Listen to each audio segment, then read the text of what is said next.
This is from Page with Njideka Maduka, bringing clarity to the headlines, one page at a time.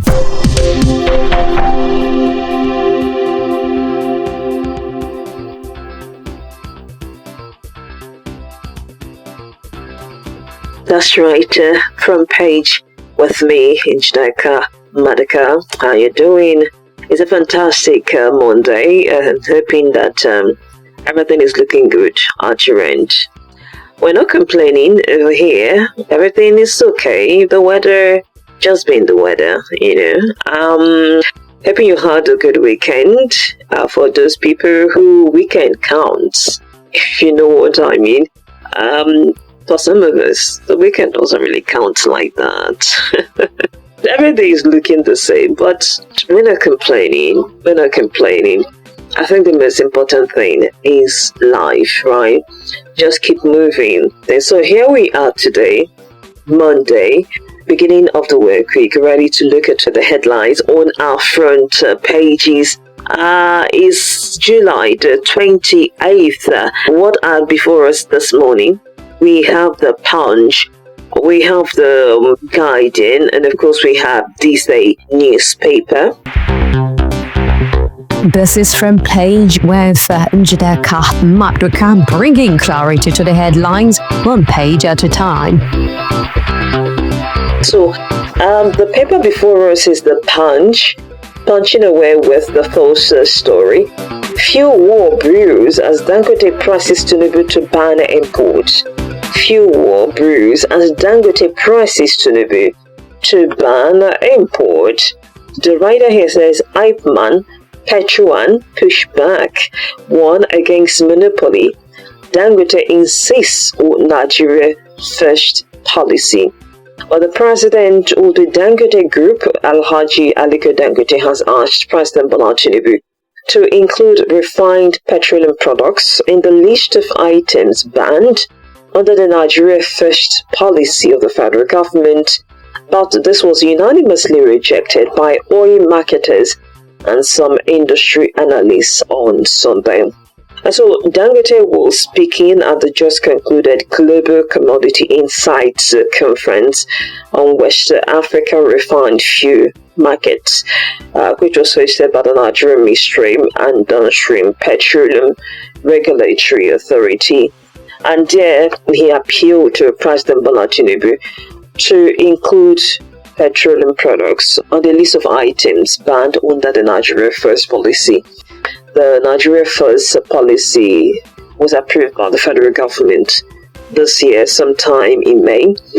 And basically what it intends to do is to ensure that ministries, departments and agencies of government prioritize the use of Nigerian-made products or services, and if there is any reason why they will have to seek for those products outside the country, even when we have them, there should be a waiver granted.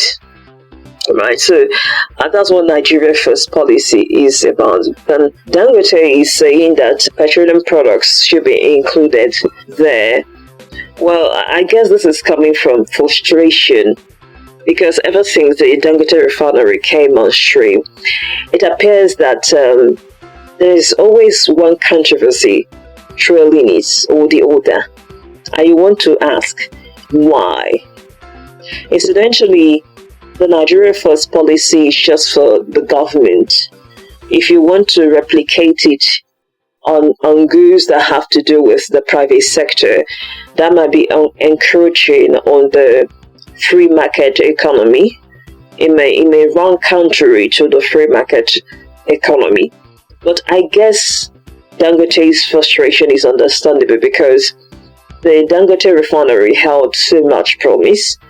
We were promised heaven and earth, about this refinery, and it's so pathetic. Just like I said earlier on, ever since it came on stream, it had been one controversy or the other. I remember the Group GCEO, the former Group GCEO, Malakiari, promised us so much that when Dangote Refinery came we're going to stop importing fuel. He said if Dangote Refinery came on stream and the Port Harcourt Refinery came on stream and the two other refineries as well, and Nigeria will not just stop importing, but will be net exporters. And when you fast forward to the present time, Port Harcourt Refinery, what is happening there right now is pathetic, because right about now they're telling us it's undergoing maintenance. Like, it just shut down.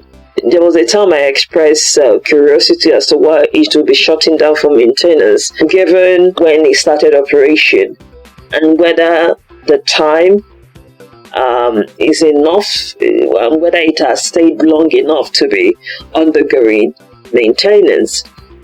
I read a report on The Guardian, we may even touch it later on, a report on The Guardian that it was not actually undergoing maintenance, but a particular product, I think they said the kerosene they wanted to transport, the jetty through which it was supposed to use for transport is damaged or something like that. The pipeline too as well is damaged, and it requires a huge amount of money to repair.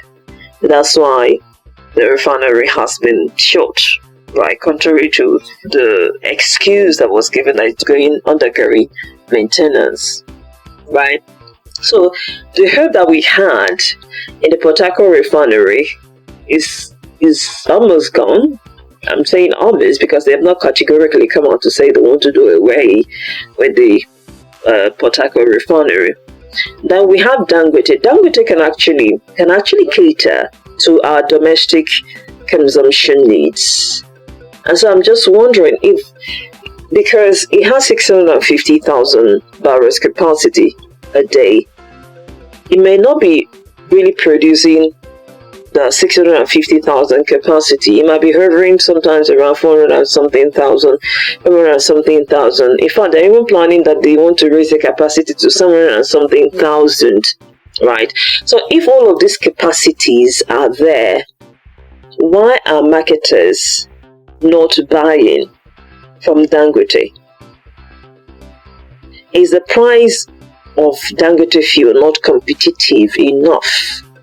Because there was a time they made that threat that they were going to be importing from outside if Dangote sells at a higher price, and if you notice, there was a time Dangote would occasionally come out to reduce the price of his products, maybe based on the season, because I know there was a time he reduce the price of his own fuel, during the Christmas period, and he said something about, in the spirit of the season, and maybe to help the federal government as well. So the refinery had been reducing the price of his product, right?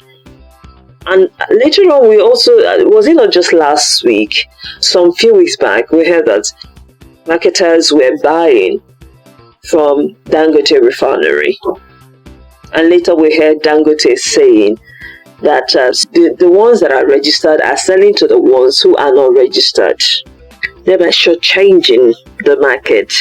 And it made me to wonder at that time whether this fraudulent move is not actually what is making the average fuel consumer not to benefit from the occasional slash of fuel price by Dangote. And so Dangote said he was going to stop the whole arrangement. At this moment, I can't personally say where they are now or how things are unfolding, but the complaints have not stopped. Right? If at a point they decided to buy from him, how come he's still complaining that they are not buying? Right? And so why are marketers going outside when we have the capacity, when Dangote Refinery has the capacity to service our domestic markets, our daily consumption? Dangote talked about how some of the products are sold as cheap as 60 cents, that is, the imported products are sold as cheap as 60 cents. When you do the conversion, is like 100 and something naira. I know Dangote reduced his own price to 800 and something. And so that price is competitive, isn't it? It's competitive. So why are they still importing from outside? Unless, of course, they don't trust that the price can be stable. And you have to also take cognizance of the fact that the refinery has tried as much as possible to make its price competitive, despite some of the hiccups it had faced, including the non-supply or inadequate supply of crude to the refinery by the NNPC. Remember, NNPC was supposed to be supplying them, and at a point in time, he said they were not supplying them up to capacity. So you have to also ask if that is related to the fact that NNPCL had some sort of commitment with other entities with our crude. And so these are the kind of anomalies going on.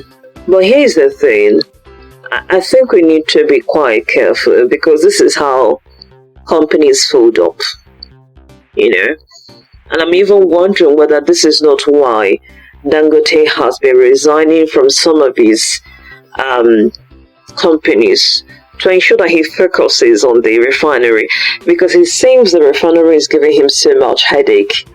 It's been one controversy or the other. I've never seen where a man of that status will have to be going head to head with government officials and agencies just so that he can sell his markets. That is a level they have brought him. I remember the time even the regulatory commission, the downstream midstream regulatory commission, came out to tell us that Dangote refinery was inferior. I mean, just imagine that. But the Dangote oil, the oil was inferior, and the man had to come out to challenge them. Okay, let's go for testing. Let's test it. I mean, you approved the testing machines and all that. Many companies have come and gone, and this is how they came and went. Because of the inconsistency in government policy, government promised us that with the coming of Dangote refineries, it was going to be uhuru. But look at what is going on. Nigerians are still not buying fuel at that cheap price you would expect. The man who is refining the oil does not have rest of mind. And so we need to guard this jealousy and make sure it doesn't go the way of others, because it doesn't benefit anybody at the end of the day. It's the Nigerian masses that will suffer it. Some will talk about him trying to be monopolistic. Well, I don't know about that, but when you look at some of the things he is saying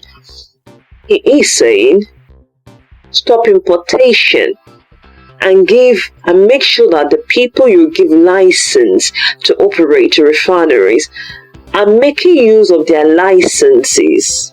I mean, if his refinery is working and other people's refineries are working, it will be cheaper, won't it? It will be cheaper, because there will be that competition. Everybody will find a way to reduce their own price. So I'm hoping that they're going to sort this out, right? We'll leave that particular story. Moving on to the next one. We have the Guardian before us. Still on economic matters. Refineries at Ajaokuta fail revival efforts despite 6.5 trillion naira spent in 10 years. Refineries at Ajaokuta still fail revival efforts despite 6.5 trillion naira spent in 10 years. Well, the lead says a fresh controversy may be brewing over the future of Nigeria's critical assets, that the refineries and steel plants, as new developments suggest the Nigerian National Petroleum Company Limited, NNPCL, may face stiff investor resistance and mounting financial and political fallout if proposals to sell these assets go ahead without value that can offset the existing debt profile. Well, basically, it's a deeper look as to what is going on with our refineries and Ajaokuta steel. We just finished talking about the Dangote refinery. This time, the refinery is managed by the NNPCL. We're being told that so much has been expended on it, but nothing seems to be working. The Guardian is saying about $25 billion has been spent on refineries for over recent years, Some say $18 billion, but nothing to show for it. It's unimaginable. It's really unimaginable. I don't know how we can have men in power and these things are happening. I can't figure it out. You look at a refinery and you can't tell whether it is better sold or revitalized. Ojulari, the current GCO of NNPCL, told us they have to look at it. Told us sometime that they will have to look at it. When they look at it, they will decide whether to sell it or not. But the way he spoke, it was like there was no more faith in that refinery, contrary to the picture that was painted by the man before him and by the men before them. It's quite pathetic. I told you an earlier report where they said that the refinery was not short for maintenance. It was because they couldn't transport some products because certain items were damaged. This is the report. So the refinery just shut down. It's over 51 days now. I think yesterday or today made it 51 days. It has been short. The refinery that gave us so much hope, we were really anticipating, and then it came with all these controversies. And then Ajaokuta steel as well is among the things that have failed to be revived. I mean, promises upon promises have been made about this Ajaokuta steel company. I remember the last administration, the former president, Buhari, talked about 500,000 jobs can come from this. Today we can't see any job. We can't see any company. All we hear is stories upon stories, how it was almost completed by the Russian company that was contracted and how everything was botched. And then you saw administrations, one after the other, making promises on this company. And one thing I noticed in some reports, when they go to Kogi, because that is where the steel company is cited, when they go to Kogi, they keep promising the governor there, we're going to revive that Ajaokuta steel company. Buhari, when he traveled to Kogi, and the governor then, he promised, 500,000 jobs. We are about to concession it. It will soon take off. Fast forward to the present day, can't see anything. The other time, the current Minister of Steel was also in Kogi, making the same promise. We're going to revive it. We have not seen any of these promises made manifest. And this is a company that is supposed to provide 500,000 jobs. And the products that can come from it, when you produce steel, what we can use steel for? You can use it for construction, you can use it for building, you name it. And so importation is supposed to reduce, just like refinery was supposed to help us reduce importation. But you see how we self-sabotage ourselves because we're not thorough in execution. I think it speaks volume of our mindset as a people. There's no dexterity. We don't aim for dexterity. We just do things maybe because it's government. Maybe because it's government thing. But I would think that whatever you do, regardless of whether you're working for government, that excellent spirit should be there. You should try to execute things excellently. But since we have a poor work ethic, like if we want to sign contract, we're not thorough with it. Want to build anything, we're not thorough with it. Nothing is thorough. And you wonder the crop of people that we have, and we parade ourselves with all manner of titles. I mean, your title should reflect what you can do and what you have done, not what you feel you do or you have done. I mean, the whole place is like a construction site that never stops. You think you are working, but you're not working. Nothing gets completed, and that's why we're being told we have about how many abandoned projects. There was a time they said we have over 56,000 abandoned projects. I'm sure it must have increased now. Well, God help us. The next story before us, I really don't even know what to say again. It's really, really sad. Let's take the last one. This one has to do with medical doctors, and we're heading to This Day newspaper. Let's see what This Day newspaper is telling us on the front page. It says strike. Doctors give federal government another 21 days. Strike. Doctors give federal government another 21 days, but the Nigerian Medical Association has temporarily suspended its proposed strike. This was as the association gave the government another 21 days to address the issues in contention. And of course, this came after a series of meetings convened at the expiration of a 21-day ultimatum earlier handed down to the government. Well, this threat of strike actually began following a particular circular that came from the National Salaries, Income and Wages Commission. The circular had to do with a new welfare package, which the doctors felt was not justified.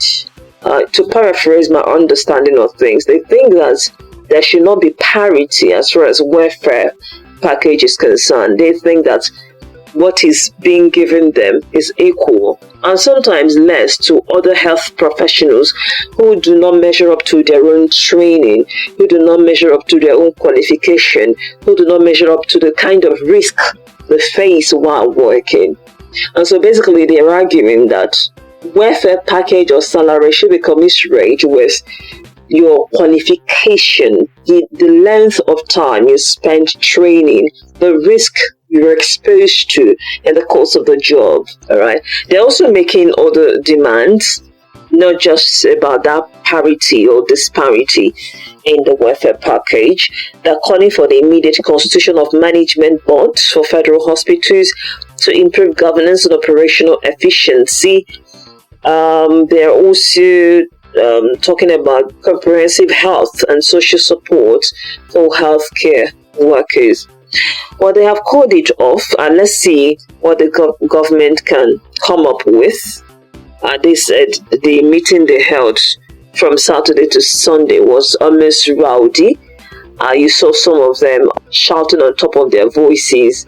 Some stakeholders had to intervene. One of the things that led to the shouting match at yesterday's meeting was the fact that some of the items in the memorandum of understanding, which they said they signed with the federal government, were not time bound. There was no time frame put on them, and so there were no specifics as to when are we going to fulfill this promise. And so some members of the committee said, well, the federal government has to be specific, otherwise we'll go on strike. Well, we'll just see what really happens, because they were really willing to shut down the health system, and we know what that means actually, especially for patients. But I think that will do it for us on today's front page. Hoping you have a fantastic day. Keep pushing, regardless of what the situation in the country is putting you through. We will get to the promised land, hopefully, one of these days, right? Don't forget to drop your comments on any of the stories you think you may want to chip in one or two things. Just feel free. You can also share, like, follow. Let's just keep the conversation going, one page at a time. My name is Njideka. Hoping you enjoy your day. Right? Have a fantastic and wonderful time.